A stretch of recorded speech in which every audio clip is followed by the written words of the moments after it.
Kopi cocok ya.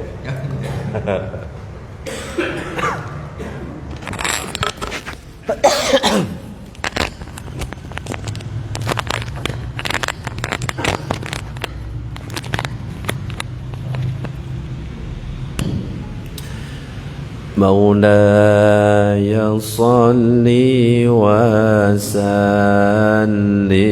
دائما أبدا على حبيبك خير الخلق كلهم مولاي صل وسلم دائما أبدا على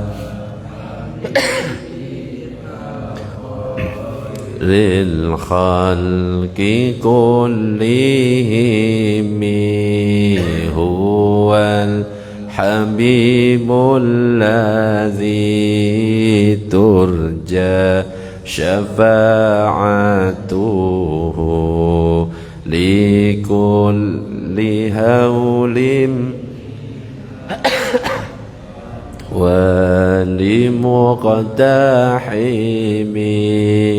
مولاي صل وسلم دائما أبدا على حبيبك خير الخلق كلهم يا رب بالمصطفى بلغ مقاصدنا واغفر لنا ما مضى يا واسع الكرم. السلام عليكم وعلى آله وصحبه ومن والاه لا حول ولا قوة إلا بالله. ما بعد نوينا التعلم والتعليم والتذكر والتذكير والنفع والانتفاع والإفادة والاستفادة على تمسك بكتاب الله والدعاء إلى الهدى والدلالة على الخير وابتغاء وجه الله مرضاته وقربه وثوابه سبحانه وتعالى إلى حضرة النبي المصطفى محمد صلى الله عليه وسلم. الفاتحة. أعوذ بالله من الشيطان الرجيم. بسم الله الرحمن الرحيم. الحمد لله رب العالمين الرحمن الرحيم مالك يوم الدين إياك نعبد وإياك نستعين اهدنا الصراط المستقيم صراط الذين أنعمت عليهم غير المغضوب عليهم ولا الضالين آمين. Para jamaah Bapak Ibu yang dirahmati oleh Allah, alhamdulillah pada kesempatan malam ini kita masih diberikan kesehatan oleh Allah, masih diberikan keistiqomahan untuk bisa sholat di masjid berjamaah, kemudian masih bisa melanjutkan ngaji yang insyaallah pada kesempatan malam ini kita akan melanjutkan kajian kitab Lubabul Hadis, kitab yang ditulis oleh Al-Imam As-Suyuti, dan kita sudah sampai kepada bab yang ke-9. Yang terakhir itu adalah bab ke-8 tentang keutamaan azan. Nah, untuk pertemuan sekarang yang akan kita bahas adalah tentang keutamaan sholat berjamaah. Qala al-musannifu rahimahullahu ta'ala wa nafa'ana bihi wa bi'ulumihi fid daraini amin. Al-babu tasi'u fi fadilati sholatil jama'ati.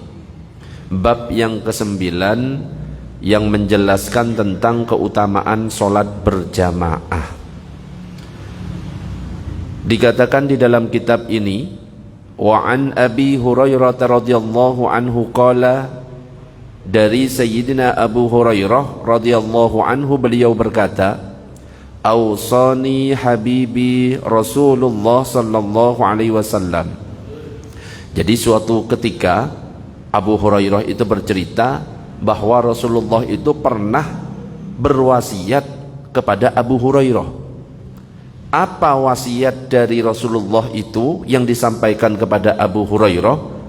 Dikatakan faqala li, maka beliau Rasulullah itu bersabda kepadaku, kata Abu Hurairah, "Ya Aba Hurairah, sholli salata ma'al jama'ati walau kunta jalisan."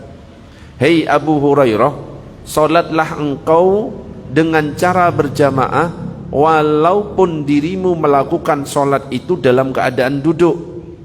Fa inna Allah ta'ala yu'tika bi kulli salatin ma'al jama'ati thawaba 25 salatan fi ghairil jama'ah.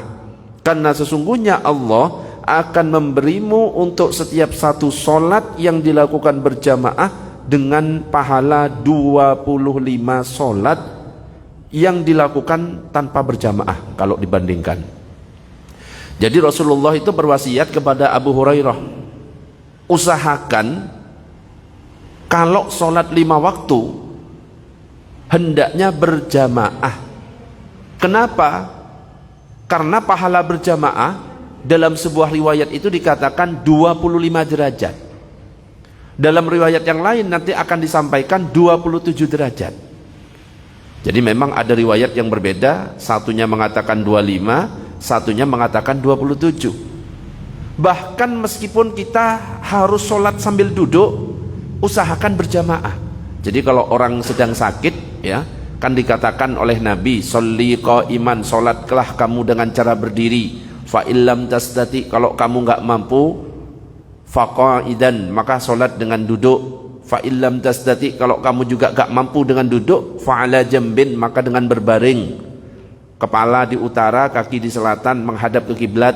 Kalau enggak mampu dengan telentang, kepala di timur, kaki di barat, kepalanya agak diangkat. Kalau enggak mampu dengan cara semampu kita, bisanya cuma gerak tangan, bisanya dengan isyarat, bisanya dengan membayangkan, bisanya dengan gerakan mata, pokoknya jangan sampai ditinggalkan. Baru kalau enggak mampu semuanya harus disolati. Nah, di sini dikatakan meskipun kamu harus sholatnya dengan duduk, kalau bisa berjamaah tetap berjamaah. Karena kalau sholat sendiri belum tentu diterima, tapi kalau sholat berjamaah bisa saling melengkapi. Mungkin rukuk kita nggak husuk, lah di sebelah kita husuk, maka bisa saling melengkapi. Qala Nabi sallallahu alaihi wasallam, Nabi sallallahu alaihi wasallam bersabda, "Fadlu salatil jama'ati ala salatir rajuli wahdah 25 darajah." Rasulullah bersabda, keutamaan sholat berjamaah atas sholat seseorang sendirian adalah 25 derajat.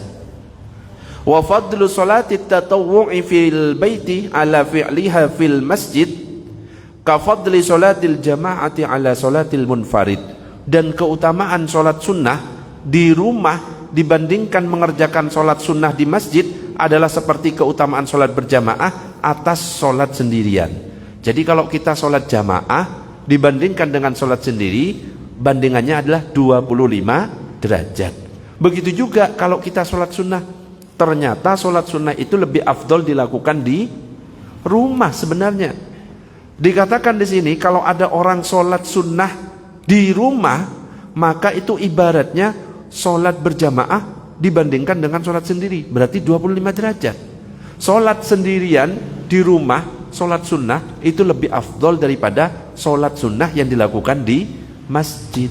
Loh Ustadz, kalau misalkan saya pulang justru malah nggak sholat, ya kalau misalkan kita justru terganggu, lebih baik sholatnya di masjid.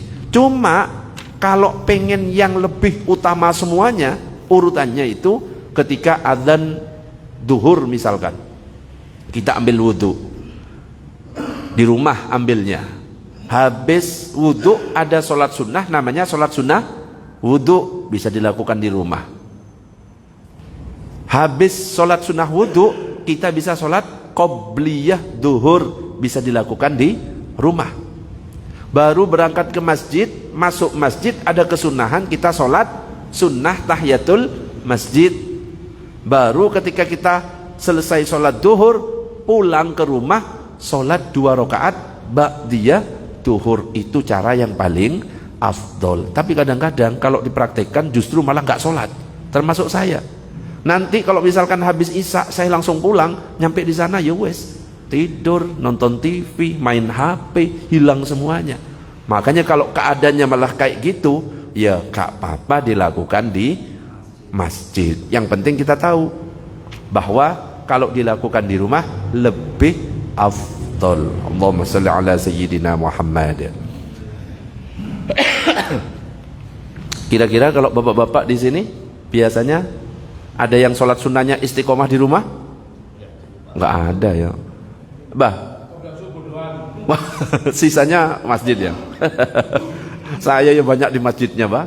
Kalau di rumah itu ya malah ya kadang-kadang terganggu, susah ya, malah ya di masjid. Yang penting jangan ditinggal qobliyah ba'diyah terutama. Karena kalau qobliyah ba'diyah itu bisa menyempurnakan sholat farduhnya. Makanya pernah saya sampaikan, kalau nanti bulan Ramadan biasanya kan sebelum sholat tarawih kita sholat sunnah ba'diyah, betul? Sholat sunnah ba'diyah isya. Tapi banyak karena orang-orang nggak paham, akhirnya dia habis sholat isya duduk, nggak sholat sunnah ba'diyah, langsung nunggu sholat tarawih. Padahal sholat sunnah ba'diyah itu keafdolannya lebih tinggi daripada sholat tarawih.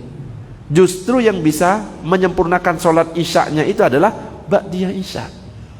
Nah, makanya nanti jangan sampai ditinggalkan sholat sunnah ba'diyah isya, karena itu lebih afdol. Allahumma shalli ala sayyidina Muhammad.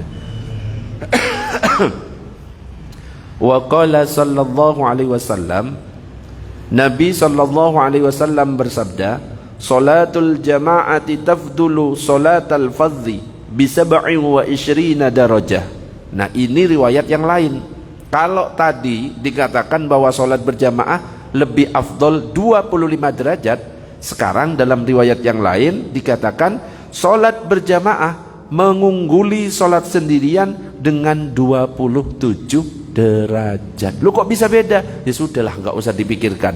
Masalah pahala biar Allah yang nyatet. Masalah nanti kita jamaah dapat yang 25 atau 27, ya terserah yang ngasih pahala. Nggak usah diribet atau diributkan. Intinya ya lebih afdol, gitu aja, selesai. Wa riwayatul aktsari minas sahabati bi 25 darajah kama qala al-Azizi. Dan riwayat mayoritas sahabat Nabi disebutkan dengan kalimat 25 derajat. Nah, jadi memang beda-beda. Wa qala sallallahu alaihi wasallam, Nabi sallallahu alaihi wasallam bersabda, afdalus salawati indallahi ta'ala salatus subhi yaumal jumu'ah fi jama'atin. Nah, kalau kita pengen tahu salat yang paling utama di antara salat wajib itu salat apa? Kan ada duhur, asar, maghrib, isya, subuh. Yang paling tinggilah derajatnya itu sholat apa? Subuh. Ya, terus habis subuh isya. Ternyata di sini disebutkan sholat yang paling utama di sisi Allah Ta'ala adalah sholat subuh yang dilakukan di hari Jumat secara berjamaah. Itu tingkatan pertama, sholat subuh berjamaah di hari Jumat. Itu yang paling utama dibandingkan sholat-sholat yang lain.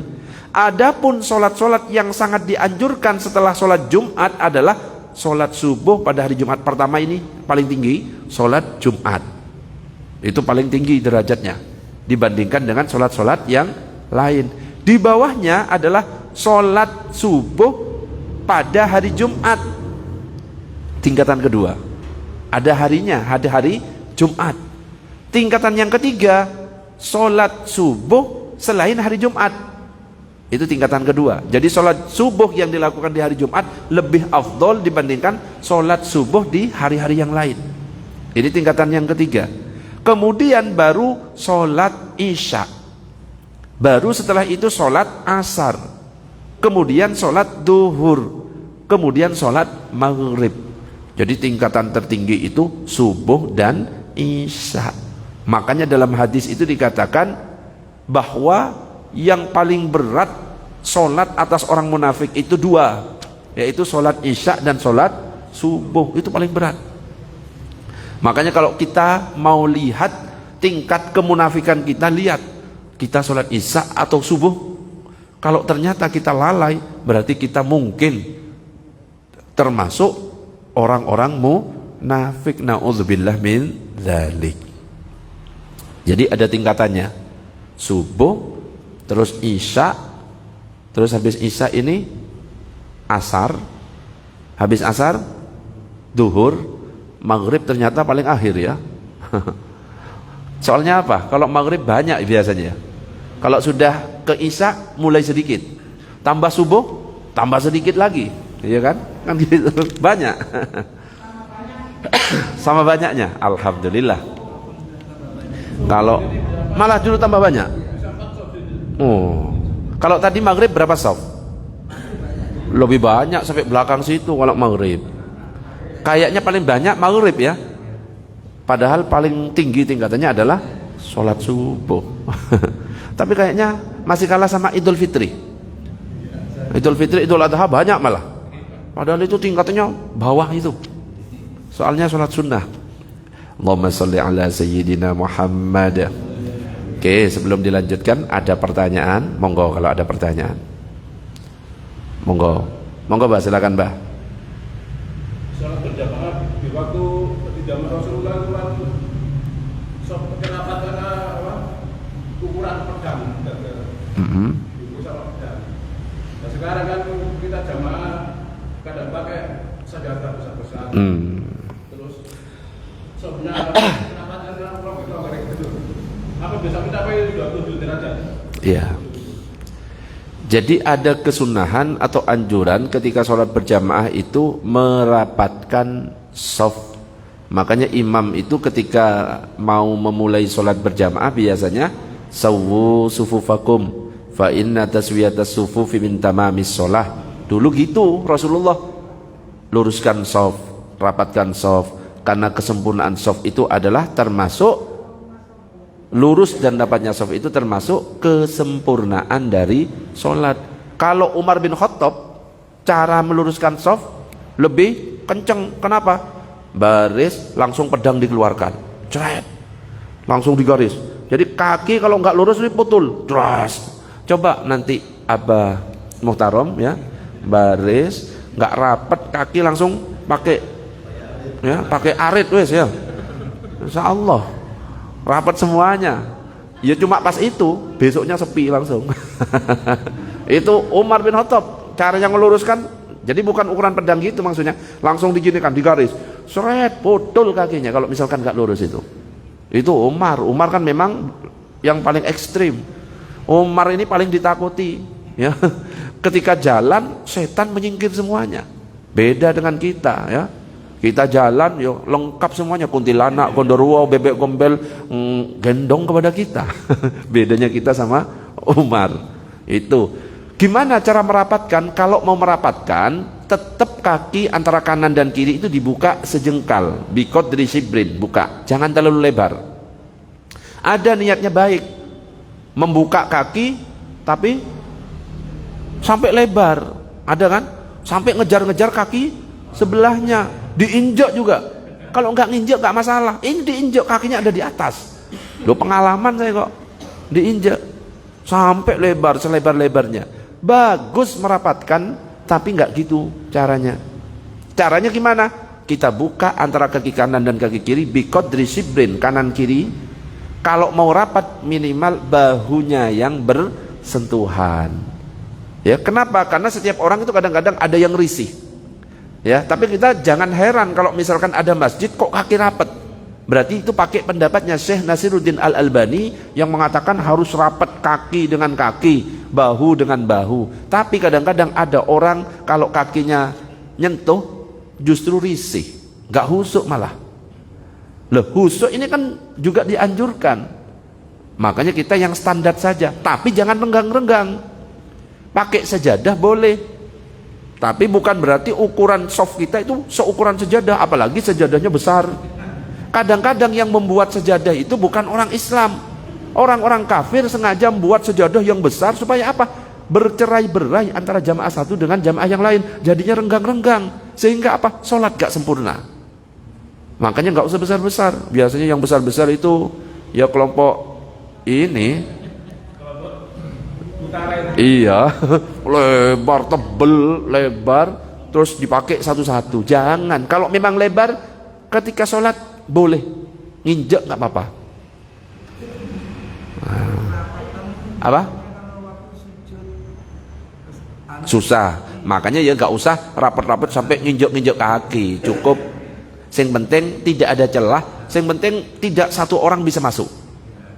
Ya, gitu. Jadi meskipun sajadah kita lebar, ketika sudah mau sholat, ya sudah biarkan aja, ikhlaskan, diinjak sama sebelahnya. Kalau nanti sudah salam, boleh balik lagi duduk, aman gitu. Gitu bagai? Muhammad sallallahu alaihi wasallam jawab itu. Ada pertanyaan? Monggo. Monggo, Bah. Fatihah.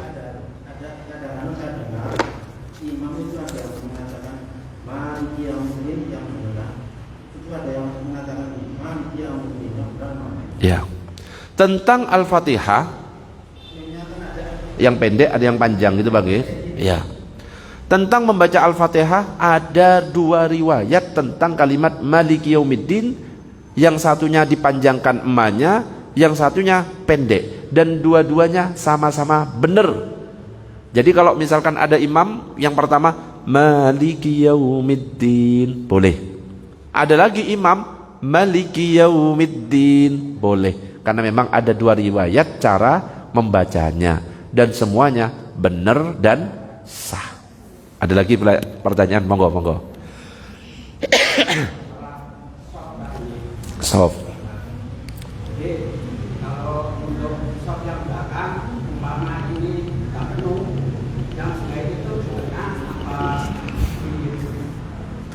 Ya, kalau soft satu sudah penuh, kemudian ada soft kedua, cara yang terbaik bukan di kanan, bukan di kiri, tapi yang dekat dengan imam. Berarti posisinya tengah. Kalau di sini, imam di sini kan, berarti sini. Kalau ibu-ibu bukan di tengah, tapi ke sini, dempet ke apa ini? Tabirnya. Kalau tabirnya ada di sini, berarti dempet ke tabir. Ini kan posisinya karena di kanan dan kiri. Kalau di belakang, ya sudah atur seperti biasanya. Jadi intinya kalau kita yang paling afdol itu yang mendekat ke imam. Jadi kalau kosong ini sudah penuh, ini mau ngisi soft kedua, bukan di situ, tapi di sini. Diisi terus kanan kiri, kanan kiri, kanan kiri, sampai melebar ke kanan ke kiri. Gitu cara mengatur soft. Ada lagi pertanyaan sebelum dilanjut? Monggo, monggo silakan.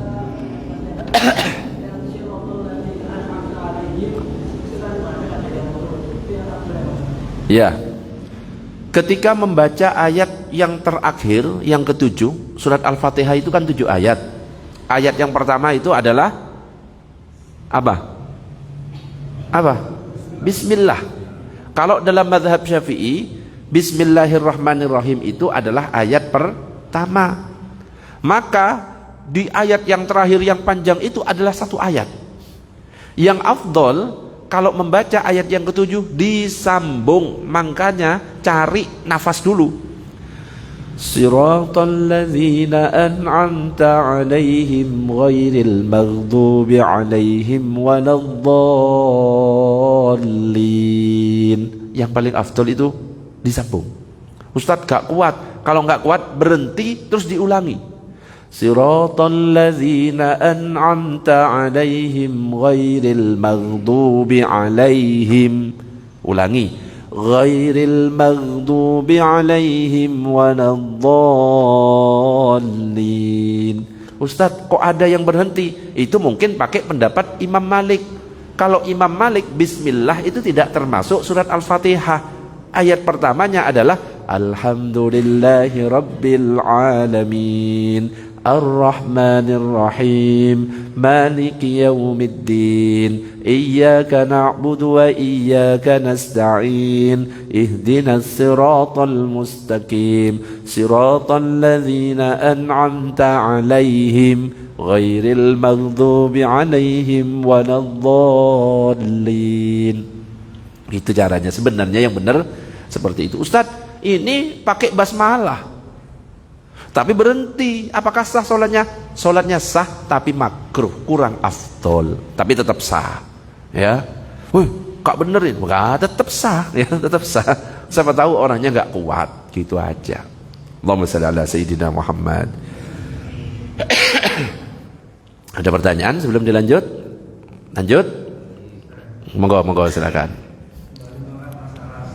Sof.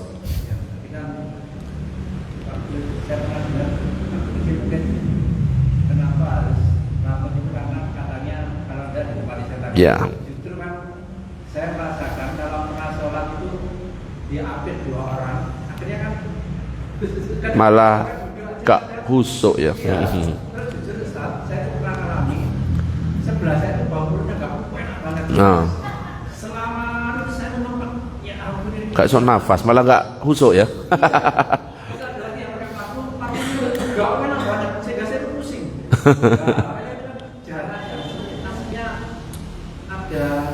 Jarak itu berapa terus batasnya berapa? Karena pengalaman saya itu nggak nyaman, ada hal itu dari bau keringat, ada yang bajunya itu bau banget itu pengalamannya. Tapi ya kita nggak langsung mau kan enggak, cuman biar nyaman dan busuk, biar hal itu bisa terhindari itu gimana caranya berapa tadi? Saya nambahkan. Monggo. Iya, gitu. Iya. Caranya berapa gitu? Ya. Setiap orang kan beda-beda. Ada yang memang dia itu lebih seneng dan lebih husuk ketika rapet banget. Ya, seperti teman-teman salafi itu rapet itu. Kakinya ya rapet, bahunya ya rapet, dan dia terbiasa, kejepit-kejepit itu terbiasa. Ada yang tidak terbiasa seperti itu, ya teman-teman kita ini, orang-orang NU, makanya renggangnya bahkan sangat renggang sekali, itu yang salah. Kalau memang mau tidak rapat supaya enak, ya jangan renggang-renggang amat. Yang penting tidak boleh ada orang bisa masuk. Paham maksudnya? Meskipun tidak bersentuhan bahu, misalkan ada 2 kayak gini, itu masih oke. Yang penting jangan sampai renggang sampai orang bisa masuk, jangan. Seperti waktu corona itu malah 2 meter ya. 2 meter malah. Ya kok enggak corona kok softnya 2 meter ya kan nggak bisa. Kalau dulu karena dalam keadaan darurat aman, tapi kalau misalkan ya aman seperti sekarang masih kayak corona ya nggak bisa. Jadi minimal kok baunya nggak enak ya geser dikit nggak apa-apa. Makanya yang sadar ya, yang disindir sama bapaknya ini, sing baunya nggak enak ya mandi dulu lah ya. Jadi kalau mau ke masjid minimal kalau nggak mandi ya pakai parfum. Kalau pakai parfum ya jangan yang kayak kan ada buat pusing ya kan. Cobalah beli yang mahal dikit, masa beli ya yang 25.000, 200.000 gitu. Jadi enak, orang enak gitu loh. Gitu Pak G. Cara menyikapi ya iku sing bau iku suruh mandi ya. Jadi kasih tulisan nanti di masjid ini, belum mandi dilarang masuk. Ya jangan gitulah. Belum mandi harap pakai parfum atau disiapkan parfum di depan. Bagus kan? Wajib bisa. Nah, iya, jadi di situ kan ada kotak infak, kadang-kadang di tengah diletakkan atau ada meja parfum. Jadi sebagian masjid itu ada kayak gitu. Silahkan pakai gratis. Siapa tahu jaga-jaga ada orang yang belum siap gigi, kasih gosok gigi sak odol-odol ya. Gak apa-apa, kan ini belum ada. Saya pernah ke masjid ada parfum, ini tak pakai. Gratis biasanya. Ada kan, Bah? Biasanya ya. Itu boleh di situ jaga-jaga biar gak kayak gitulah. Itu Allahumma shalli ala sayyidina Muhammad. Ada lagi? Lanjut dulu ya. Gimana? Jadi tadi fungsi jamaah, misalnya itu ketika kita orang tua kita sudah ada sholat mari nah itu apa kita anak itu wajib menemani ayahnya untuk dia nggak sholat berjamaah kan sholatnya dia punya derajat lebih tinggi. Ya ya, paham. Misalkan orang tua kita ya nggak bisa ke masjid, ya sudah nggak bisa jalan mungkin karena sepuh. Apakah boleh seorang anak menemani? Boleh. Kalau pengen dapat double sholat dulu di masjid, ketika pulang temani lagi. Kan pernah saya sampaikan, sholat wajib boleh dilakukan berapa kali? 2 kali, dengan syarat sholat yang kedua harus berjamaah dengan ayahnya.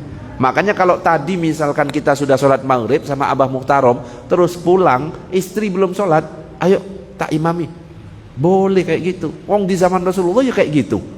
Ketika Rasulullah selesai sholat bersama para sahabat, ada sahabat datang 1 orang, kemudian Rasulullah mengatakan, ada yang pengen sedekah? Saya ya Rasulullah, temani sholat. Padahal sudah sholat, tapi syaratnya harus berjamaah.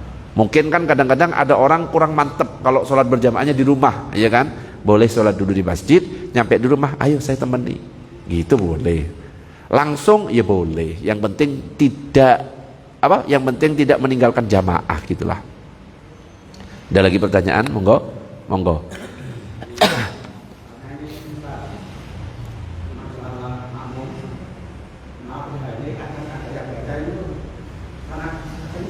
Baca kenceng.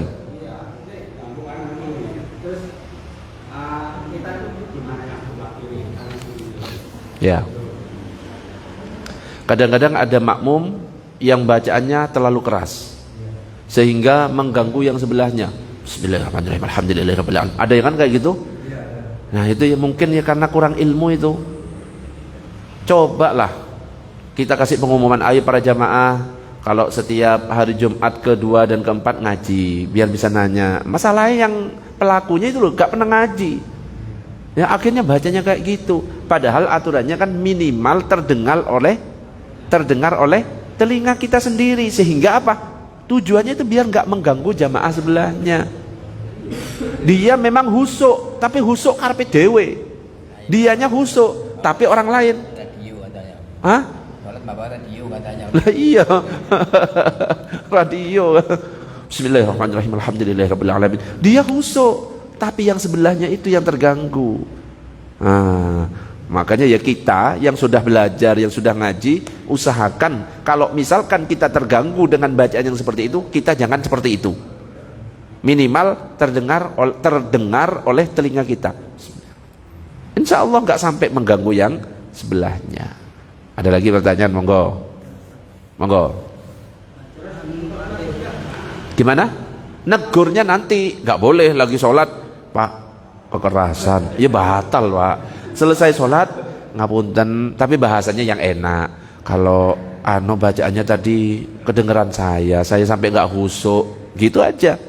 Biasanya ya siap-siap, biasanya sewot, tahu sewot. Biasanya tersinggung, ya, biasanya. Kebanyakannya gitu, apalagi yang ditegur lebih sepuh, malah tersinggung. Apa kamu tahu apa gitu?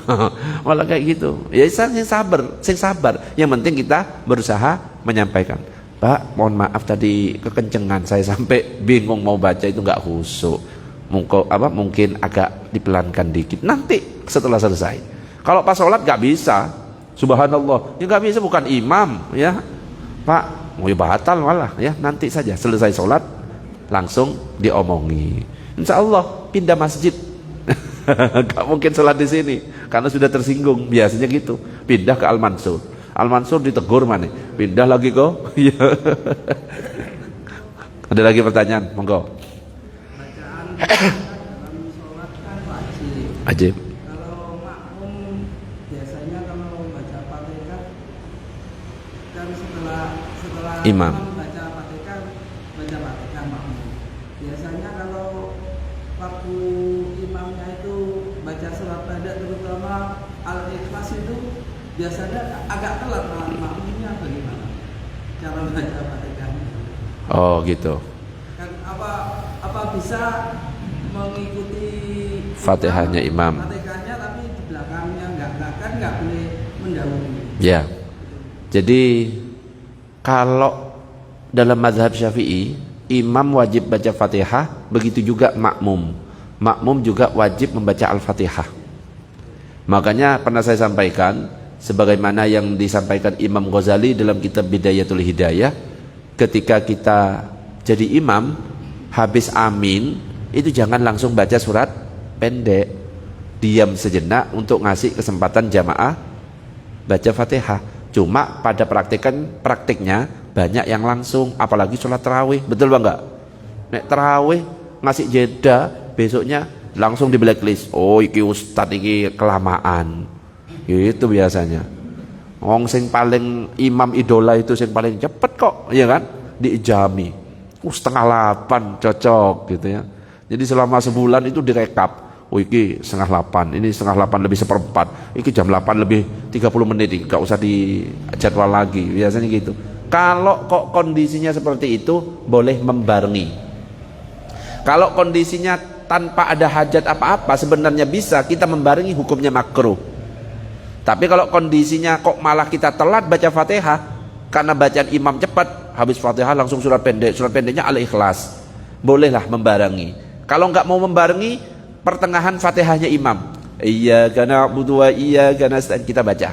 Supaya apa? Kita nggak ketinggalan baca Fatihah. Tapi dilihat imamnya, oh iki imam ini patas ini, jadi sudah ngerti. Oh imamnya ini ngasih kesempatan, berarti kita tunggu sampai aminnya selesai baru Fatihah. Kondisikan sesuai dengan imamnya. Kalau Abah Muhtarom versi apa ini? Patas atau versi santai kalau Abah Muhtarom ya? Atau kurang banter lah? Bah kurang banter bah? Enggak kok, wes cukup kok. Abah Muhtarom enggak cepet, enggak lama, aman. Itu Allahumma shalli ala sayyidina Muhammad. Oke, lanjut dulu bentar. Ada? Oh, saya ada. Monggo. Ini saya juga, kalau yang tidak boleh mendahului itu baca Al-Fatihah, mendahului imam nggak boleh, atau yang boleh itu gerakan sholat? Gerakan.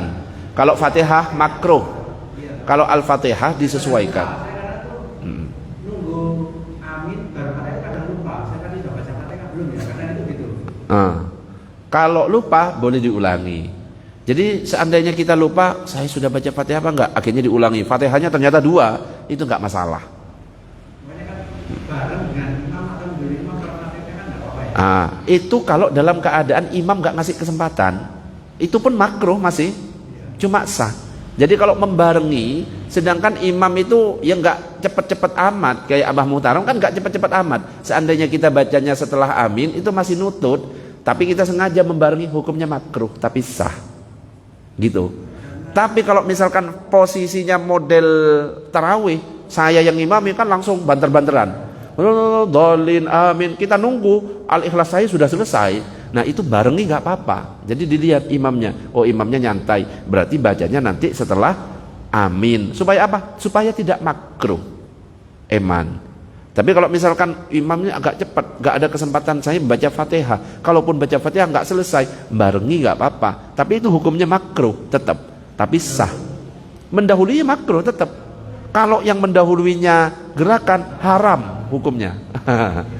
Haram hukumnya kalau yang gerakan, sujud duluan, haram hukumnya. Gitu. Kalau yang bacaan masih sah, cuma makruh. Kalau gerakan, haram hukumnya. Itu. Ada pertanyaan? Gerakan kalau barengi Barengi makro. Kalau mendahului haram.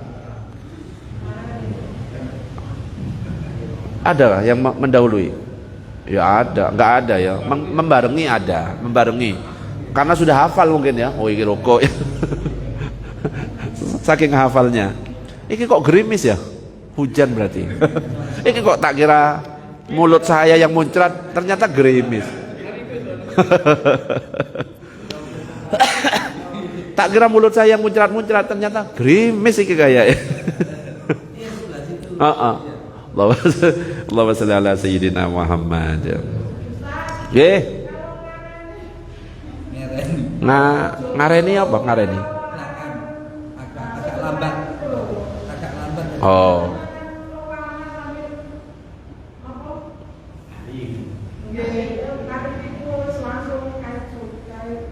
Ketinggalan apa?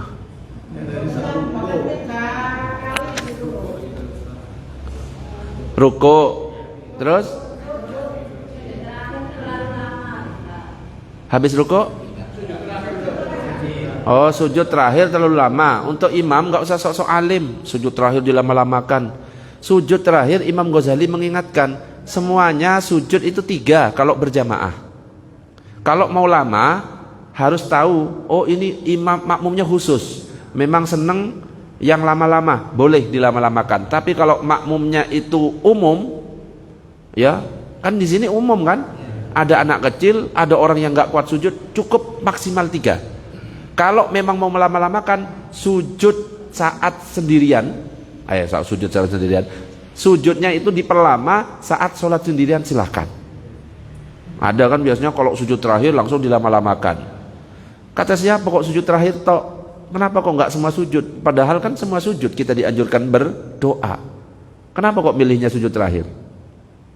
Ini maksudnya makmum, ibu-ibu. Hah? Oh alah, makmum. Makanya kalau nanya ikut jangan bahasa Jawa, saya nggak ngerti.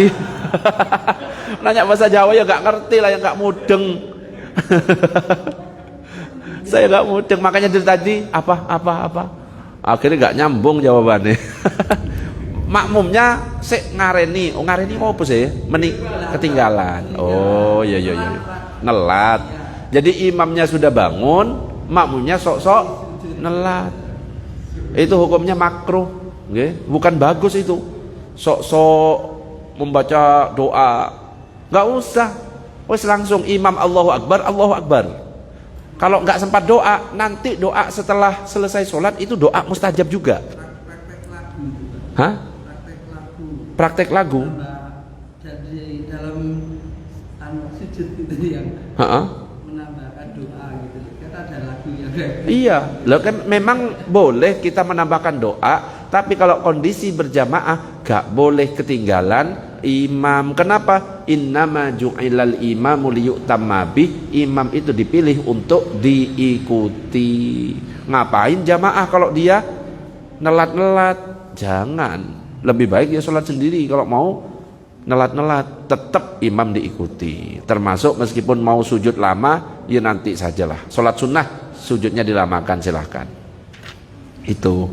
Allahumma shalli ala sayyidina Muhammad. Saya lanjut dulu. Pertanyaannya banyak ini ya. Ini baru berapa hadis. Habis ini. Saya tak baca dulu. Bismillah. Wa qala sallallahu alaihi wasallam man shalla salata subhi fil jama'ati thumma jalasa yadhkurullah ta'ala hatta tatlu asy-syamsu kana lahu sitrun minan nar wa bari'un minan nar. Siapa saja yang salat subuh berjamaah kemudian dia duduk zikir kepada Allah hingga terbit matahari, maka hal itu baginya sebagai tirai penutup dari api neraka dan pembebasan dari api neraka. Bahkan dalam hadis yang lain dikatakan dapat pahala haji dan umroh sempurna. Wa qala sallallahu alaihi wasallam salatur rajuli fi jama'atin tazidu ala salatihi wahdahu 25 darajah. Salat seorang secara berjamaah memberi tambahan atas salatnya secara sendirian dengan 25 derajat. Lalu apabila dia melaksanakan salatnya di tanah lapang, lalu dia menyempurnakan wudhu, rukuk dan sujudnya, niscaya sholatnya itu mencapai 50 derajat. Loh, sampai nambah. Saking afdolnya sholat berjamaah, istimewanya sholat berjamaah. Wa qala sallallahu alaihi wasallam man adrakal jamaah arba'ina yawman kataballahu lahu bara'atan minan nari wa bara'atan minan nifaq. Siapa saja yang mendapatkan sholat berjamaah selama 40 hari, maka Allah menetapkan baginya terbebas dari neraka dan terbebas dari kemunafikan. Sholat 40 hari nggak telat, dapat takbiratul ihramnya imam, Allahu Akbar, kita dapat Allahu Akbar. Bukan datang rakaat kedua, bukan. Selama 40 hari maka dia akan terbebas dari neraka, terbebas dari kemunafikan. Sholat arba'in namanya. Ada yang pernah 40 hari nggak pernah ketinggalan takbiratul ihramnya imam. Oh kita ya telat, saya tadi datangnya rakaat kedua kok. Wis telat. Sing penting kita jamaah gitu aja ya. Kalau memang mampu, praktikkan 40 hari tapi. Kalau misalkan 30 hari telat Ustaz, ya ulang hitungannya dari awal. Itu terbebas dari neraka, terbebas dari kemunafikan. Keutamaannya kayak gitu. Terus dikatakan di sini dinamakan dua sholat tersebut dengan ini belum. Jadi yang tadi itu namanya sholat arba'in. Man shallal bardain, siapa yang sholat bardain? Sholat bardain itu adalah sholat subuh dan sholat asar. Fil jama'ati, dia melakukan berjamaah, dakhalal jannah bi ghairi hisab, dia akan masuk surga tanpa hisab. Sholat subuh berjamaah, asar berjamaah, masuk surga tanpa hisab.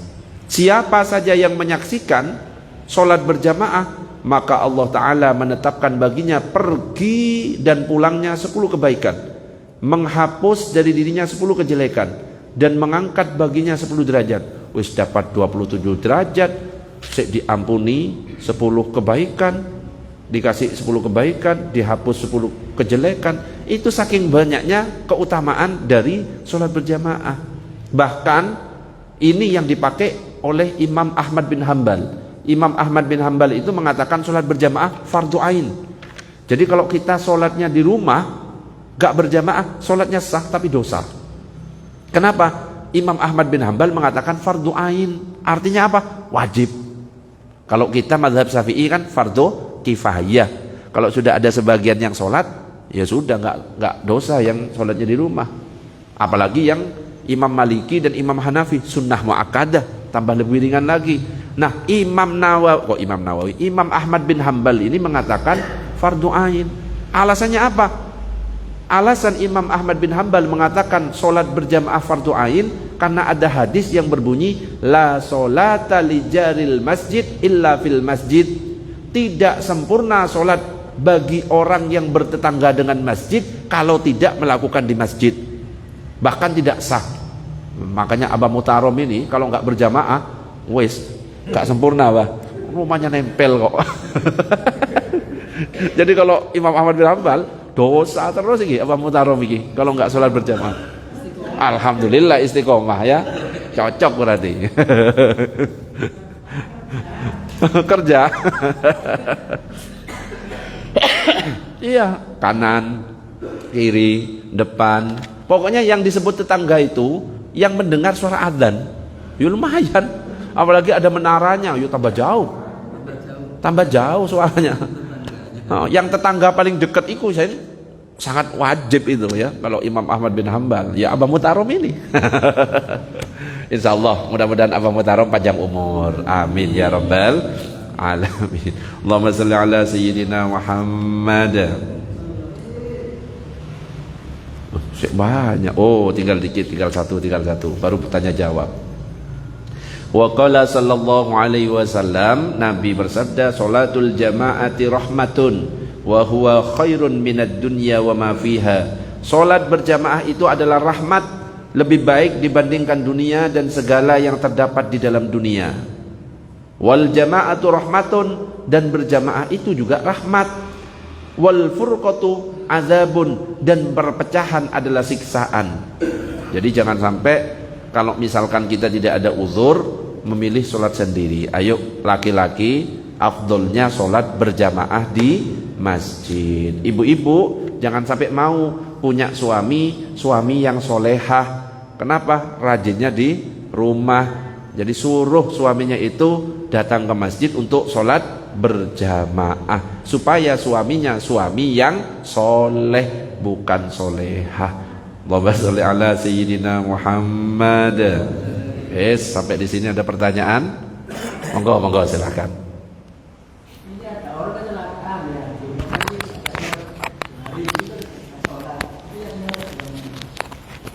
Ada orang kecelakaan, gak bisa berjamaah.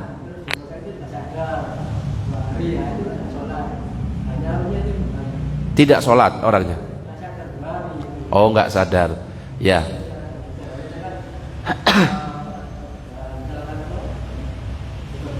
Nah, ya. Jadi kalau misalkan seseorang itu masih dalam kesadaran meskipun sekarat, akal masih berfungsi meskipun dia sakitnya parah, masih ada kewajiban sholat.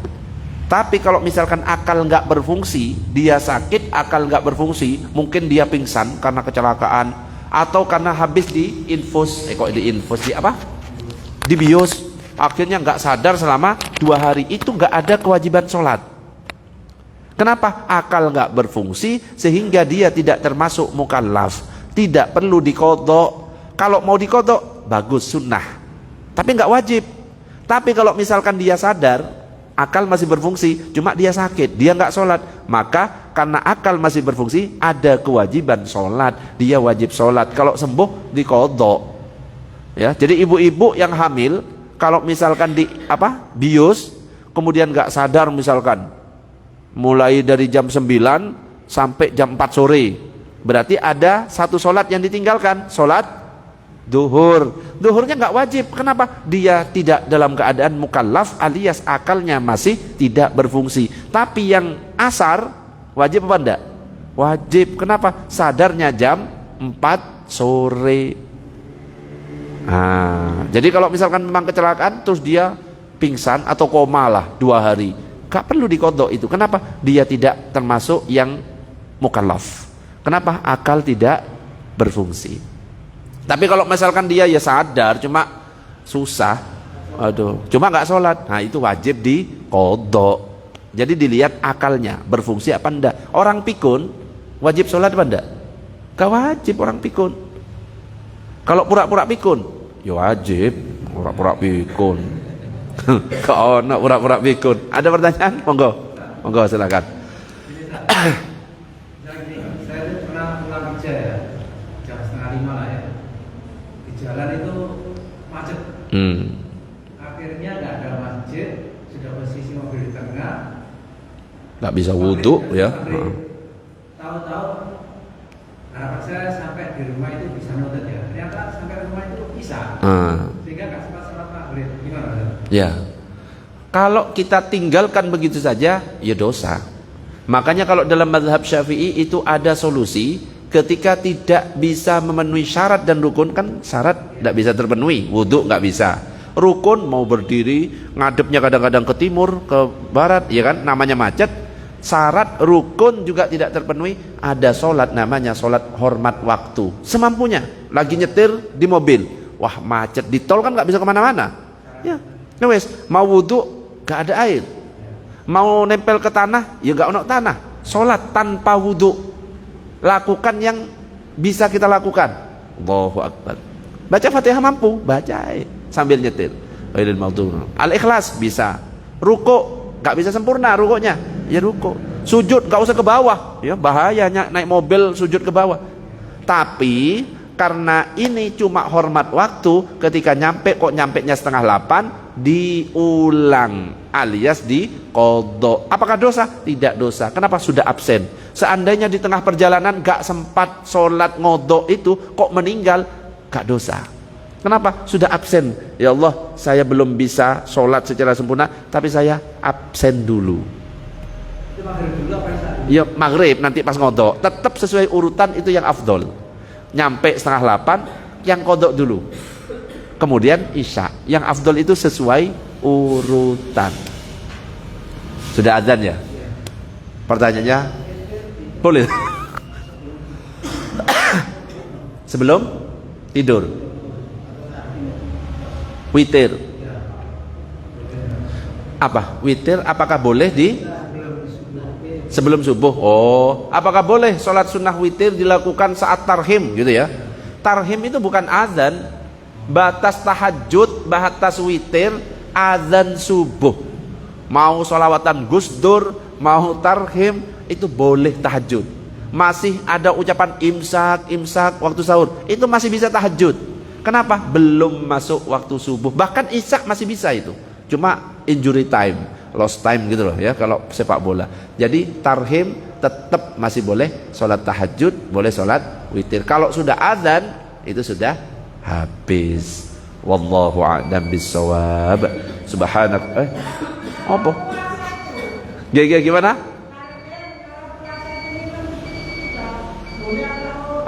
Kalau puasa waktu tarhim Oh, puasa. Waktu tarhim apakah boleh minum? Boleh. Ya, batas minum azan. Imsak pun sebenarnya anjurannya berhenti kalau dalam mazhab Syafi'i.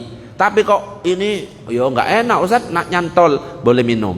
Tapi kalau azan subuh, Imam Nawawi mengatakan kok sudah masuk ke dalam, dimuntahkan. Kan pernah saya jelaskan. Insya Allah nanti akan dijelaskan waktu mendekati Ramadan. Ya, Ramadan insya Allah kurang berapa? 1 bulan lagi. Mudah-mudahan panjang umur sampai ke Ramadan. Amin ya rabbal alamin. Mudah-mudahan juga nggak ada yang nanya lagi. Amin ya rabbal alamin. Subhanakallahumma wa bihamdika asyhadu an la ilaha illa anta astaghfiruka wa atubu ilaik. Assalamualaikum warahmatullahi wabarakatuh. Sing nanya wakil. Panen pertanyaan ini. Iya, pas cocok ya materinya itu.